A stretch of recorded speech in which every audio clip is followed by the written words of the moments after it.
Hey garden friends, let's talk pink flowers that you can grow from seed.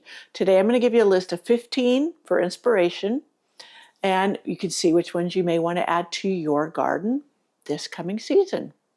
So let's talk about pink flowers in the garden.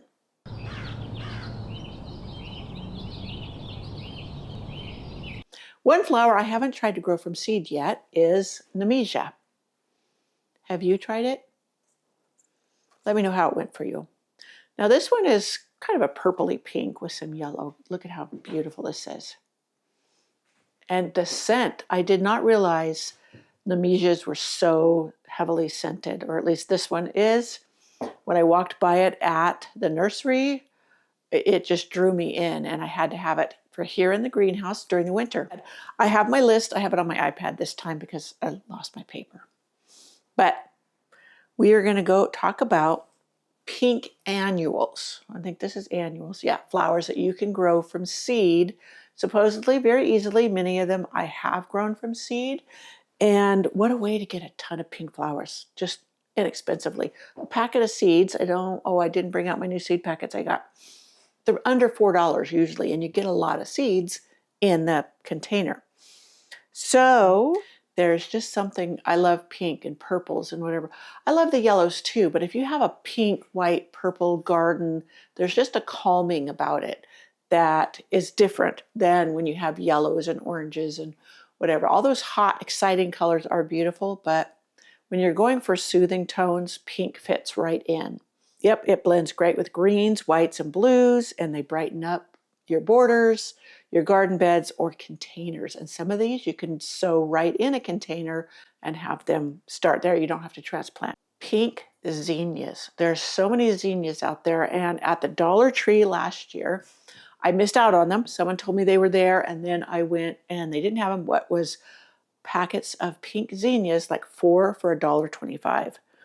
And I did get the mixed zinnias. They grew beautifully. I was wishing I could have got the all pink, because when you plant a mix, you don't know what color you're getting. And if you are aiming for a certain color scheme, then having one set color in a package is great.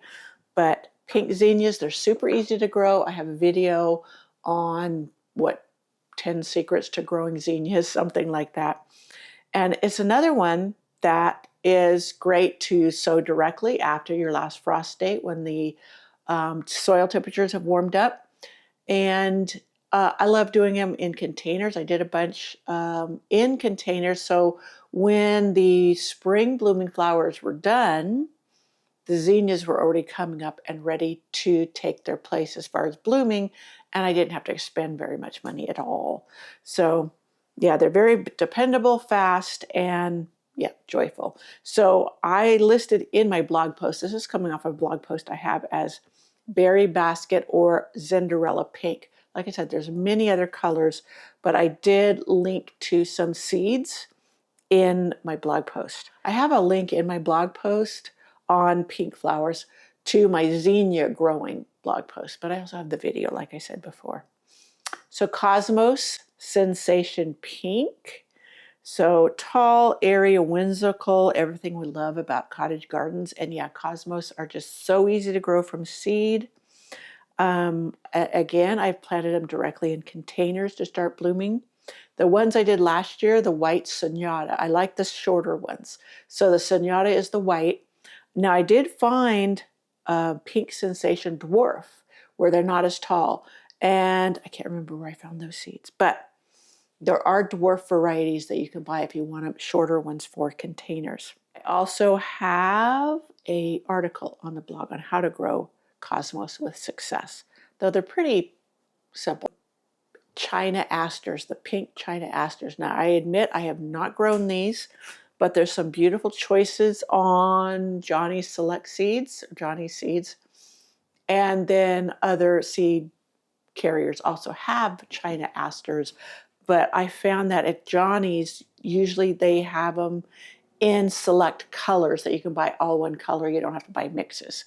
And other seed companies, sometimes they only carry a mix. So Godetia, I don't even know if I'm pronouncing that right. Clarkia omina. So silky cup-shaped blooms in pretty shades of pink. They love cool weather, so great spring bloomer. So you want to sow them early, like I would sow them now. They look like ruffled little treasures. So read that they are good for winter sowing. I haven't tried winter sowing though, so give it a whirl. Pink cleome. These are very tall. There are shorter varieties, but these are also called spider flowers, and I love growing them. They supposedly reseed. I let some out in my front garden, entrance garden, go to seed, and we'll see next summer if they actually do reseed themselves. And the hummingbirds absolutely love them. And the little tendrils, the seed pods, are interesting in themselves. But they are great for the back of the border because they get so tall, and they keep getting taller as they bloom and bloom. They bloom from the bottom up, and they're just a very interesting, different flower, but beautiful in the cottage garden. Pink petunias. I bought the Dollar Tree last year, petunia seeds. They were a mix. I would have liked to again have gotten one color, but the colors were mostly pinks and lavenders and whites, and they grew like weeds. They were so hardy and they grew so tall. They actually grew up. They didn't drape like the wave petunias. You've heard me speak about wave petunias. I've shared with you growing wave petunias from seed. They will actually trail like 6 feet. I had them one year on, I lived on a hill, and the house, you had to go up a huge flight of stairs to get to the front porch. And along the rail, I planted 1-gallon pots full of wave petunias, and they draped down 6 feet. They were just absolutely gorgeous. I fell in love with wave petunias right when they first came out. I read about them in Organic Gardening or one of those gardening magazines, and I hunted them down until I found them. Now, to buy them in 6-packs rather than growing them from seed, last year I saw Home Depot carried them. The year prior, I had found them at the Lowe's Garden Center. So you never know where you'll find them. They're usually in pink containers, like a 6-pack container will be pink instead of black. I have always really loved the wave petunias. All of them that I've gotten, they have performed very well for me. They've performed better than the super petunias from Proven Winners. So it depends upon your locale or whatever as to how something will perform for you. They even bloom through a couple of freezes, which really surprised me. So I just do really have a love for the wave petunias. And you can get the seeds to grow the wave petunias, and they will reseed. Some of the petunias on my back deck I had last year, they were from the petunias I had the year prior, the wave petunias, and they came back. So pink corncockle or agrostemma. You know, I don't seem to have great success with these, but I've seen them in others' garden and they're planted in mass and they are just gorgeous.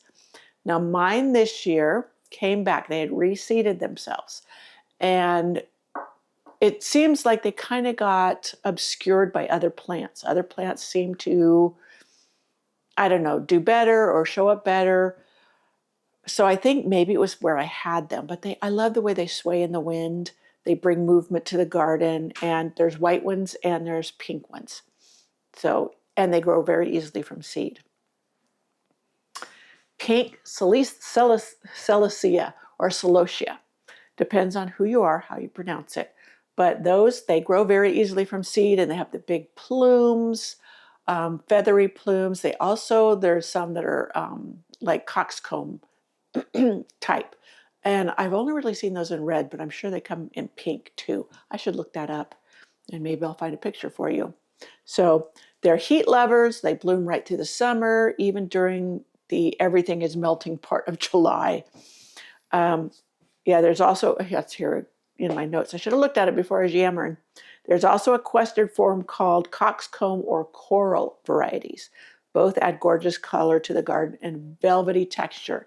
Plus, they are great for an everlasting garden, meaning they dry super well. And that's one thing I would like to aim for this next season, is to grow an everlasting flower garden, have some beds so that I can dry flowers to preserve them. Pink poppies. Do you know there's even pink California poppies? Everybody's used to the orange, but the pink ones are really pretty and they grow vigorously. So they're called dusky rose California poppies. Then there's the breadseed poppies. I just bought another mix of the breadseed poppies and I can't wait. I always winter sow them, meaning I just throw them out during the winter months and they come up. I sow heavily usually and I just get a grand show. Now, poppies like this, they do not transplant well at all. They hate being moved. So it is best to plant them directly into the soil rather than in little 6-packs or anything, unless you want to leave them in a container. You could sow them in a container and leave them there. As long as you're not moving them, you should do good. So Shirley poppies are another one. Those are super easy to grow as well. And the breadseed poppies, they make beautiful seed heads, and you can actually harvest the seeds to eat. So that's fun too. So pink verbena, or verbena, however you want to pronounce it. Yes, there are seeds for that. I looked it up. I have not grown the lower growing verbena from seed, but I have grown the Verbena bonariensis or bonariensis, however you want to pronounce it. Love it. I'm going to plant way more. I want masses of it because it is a butterfly magnet. Absolutely, absolutely love it. Pink balsam, which is Impatiens balsamina. I grow it over beside my my primrose cottage, which is my studio, and it does gorgeous. And I direct sow it. You could start them ahead of time wherever, like you do anything else, but I found them super successful just direct sowing them, and it kind of saves you a little effort in planting, transplanting, and whatever. Not that I mind doing that, mind you. You know I love seed starting. Especially, even though this is December, I may try starting some things because I have so much space in my greenhouse. I have some ivy geraniums I want to try. Pink Nicotiana. Now, Nicotiana, or I guess that's how I pronounce it. I'm not going to worry about it. But there's all kinds. There's a white one. That's a woodland one. I have pinks, purples. There's a lime green that is absolutely stunning. I think Renee's Garden Seeds is carrying it this year. But what I love too about Nicotiana is the scent. It releases scent towards the evening as the day is cooling down. And it's very faint. So it's very relaxing. It's not overpowering. So if you got too close to like some oriental lilies, they can be overpowering. I love them anyways, but the Nicotiana is very slight and relaxing, and you like catch it every now and then on a drift of a breeze. So it's just delightful to add to. Maybe you want to add it to a moon garden. That would work. And a light pink would show up then. You wouldn't just have to do white. Okay, pink salvia. Yes, I've started mini salvias from seed. Wonderful. Also done cuttings. So it's heat tolerant, long blooming, and yes, they are hummingbird magnets. They provide season-long color with minimal maintenance or attention. Certain salvias do need more deadheading than others to keep blooming, but yeah, when you find the ones that don't need any, they're a big win. So they're super easy to grow and quite a range of colors. Pink Gomphrena. So there's those little balls. What is that other name for them? I can't remember. I'll put it across the screen if I remember. Oh, globe amaranth. That's what it is. There's different shades of pink. My favorite one is more of a fuchsia pink. Another everlasting flower. Easy. Should I say easy? Some people find Gomphrena challenging to grow from seed, but they are worth it. When I lived in the valley, it's been many years ago, it was something that I was able to direct sow, made beautiful, big bed of them. They dried gorgeous. They held their color. So they're a great one if you want to do dried flower crafts or bouquets or whatever. Pink strawflower, another everlasting. It is one of the best cottage annuals for both fresh and everlasting bouquets. Their papery pink blooms keep their color beautifully. Yeah, I don't think I had it in here with status. Maybe I did. So that was 15.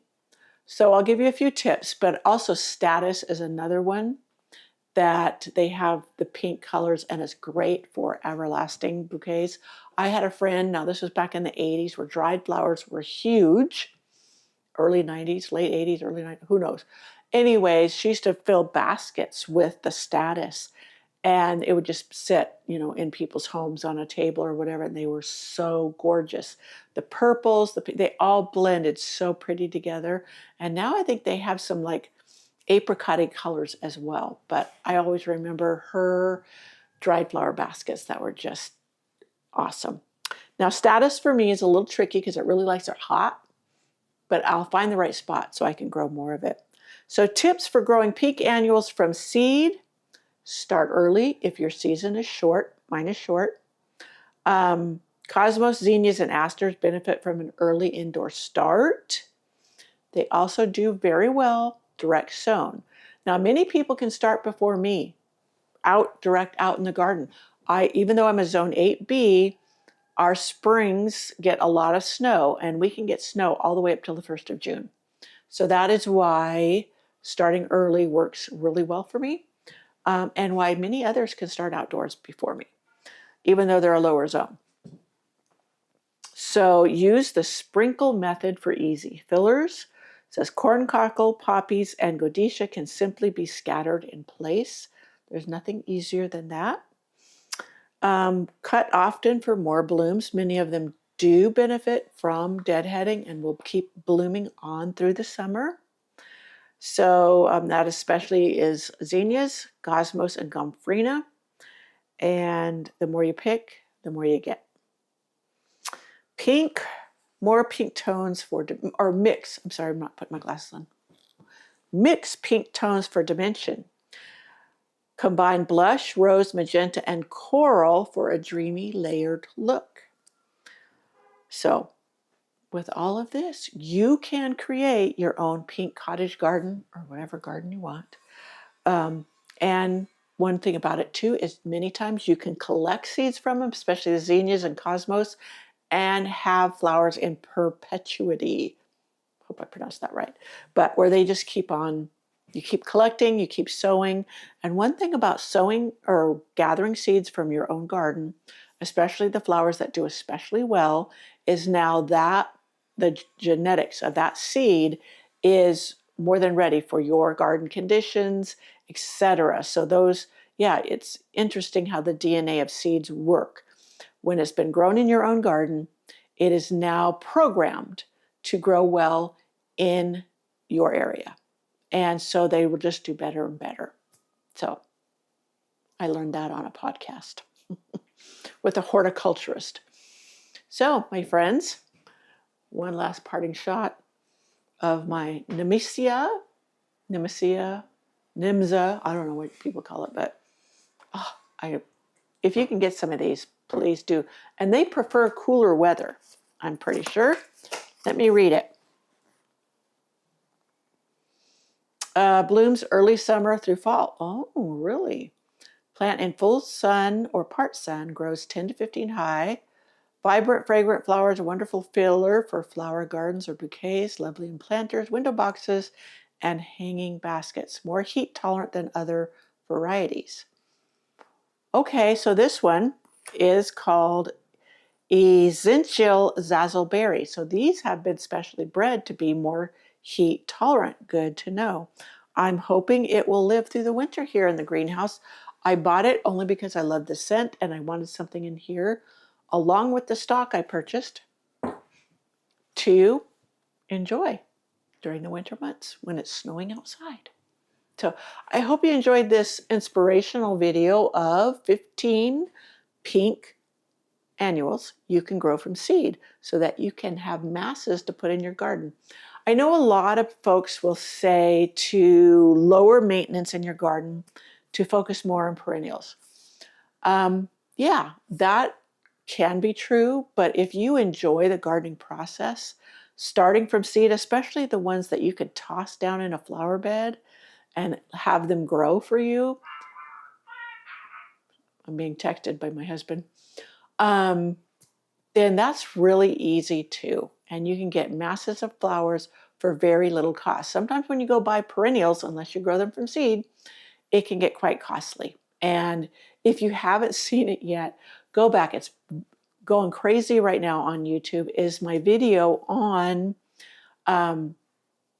consumerism in the gardening niche and how not to be caught up in the buy everything, you need all the fancy stuff to garden. It has really resonated with a lot of people. So I'll see you in my next video.